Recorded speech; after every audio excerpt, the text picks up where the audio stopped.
the irony of the situation is that in spite of growing up in Omaha, 3 years in Lincoln at the university, master's degree, and specialist degree, certification in gerontology, 2 years in the Peace Corps, I've only been invited twice in my life to talk to young kids in the public schools. And I wonder why. You follow me? What better role model would somebody like me who's been married for 31 years, worked at Catholic Church for 25 years, I have stories to tell, right?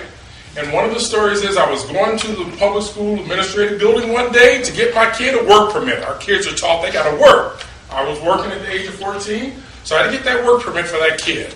And lo and behold, in the elevator, who did I see? The school board member, president of the school board, Sandra Jensen. Now again, I want to speak very nicely about this conversation because it's public information. You tell me anything, it's public information, as I say. Well, she said to me, I said, Mrs. Jensen, do you think, Sandra, I call her Sandy, we know her on an informal basis, do you think I could ever get a job being a school teacher in the public schools? And by the way, as an undergraduate, I had did my undergraduate work in Teachers College, but I had a degree in political science. She says, oh, Jamal, you're not going to teach in the public schools. I said, but why? She says, you're a little bit over the top. What do you mean I'm over the top? Haven't done anything wrong. I don't have a rap sheet. Never committed a crime. She says, you support school choice. You support vouchers. You support alternative schools. We can't support you. We can't let you work for us. I said, come on now. You're not serious. Yes, we are. And I said, that's part of the problem. Parents should be able to choose and have options. It's just like everything else we do in this world, in this country. I won't say world, because that's not true. But, if you don't want to shop at Baker's, you go to Hy-Vee, or you don't want to, you get your tires here, you get them there. I mean, we have a choice everywhere. Well, I have a few other little points I want to make, and I know I don't have a lot of time, so I just want to get to them. But as a parent, I've always advocated that if you have a right to help your kids learn, you should do that. My mother took no prisoners in our house. I want you to know that.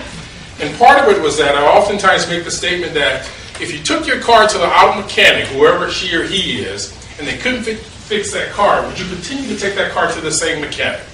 Only in America. What I'm concerned about is that black kids, 50% of our students do not graduate from school. 70% of our babies are born without a father, illegitimate. 70%. Not 70, but 70%.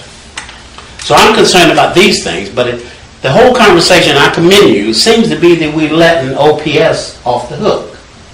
Now, we pay OPS, notwithstanding your school, and I think that's great, but we still, taxpayers' money, paying OPS, and what are they doing? You see what I'm saying? And I haven't heard that. So what are we going to do about OPS? And as far as their budget, OPS's budget is greater than the city of Omaha. These are not fairy tales. It is. It's greater. So I want to know what are we going to do, and I would like for you to think about not taking anything away from charter schools or homeschoolers, but what are we going to do about OPS? Now that comes from my military background. I spent 30 years in the Air Force. We solve problems. We don't admire them. We solve them. So, and my last thing is, I worked for a United States Senator for 12 years. And in that job, I handled academy, people who wanted to apply for the academy. I had a young black girl to apply for the academy. She had A's and B's on her report cards. We get that. A's and B's. She got 12 on her ACT. Now say, how is that possible? You see what I'm saying? If you get nothing but A's and B's, how can you not get 12 on your ACT? So my question to you, I leave it with you, and again, I'll support you 100%, but what are we going to do about OPS? I learned this when I was in Africa. In Africa, oftentimes when the whole classroom fails, they don't come and say all the students are bad. They say, what's going on with that school system, in a sense? And constantly when kids are failing time after time again, it means we must do something different.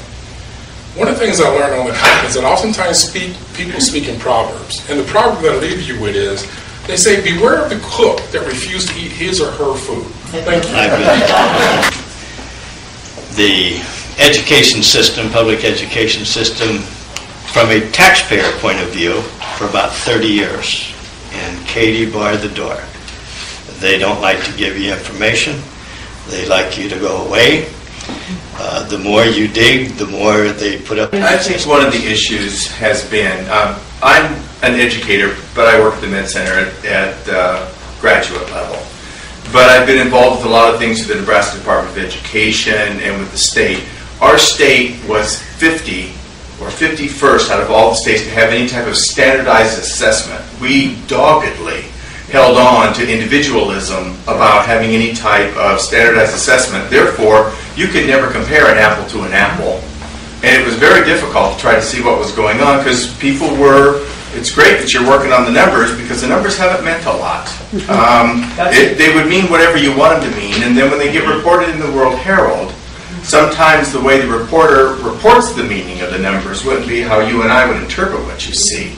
You take your blood pressure, I take my blood pressure, we know what to compare it to a normal. You have no idea with what's going on with some of these educational standards or what's happening within our state's education program. And it's because of a lack of having some consistency at the State Department of Education level.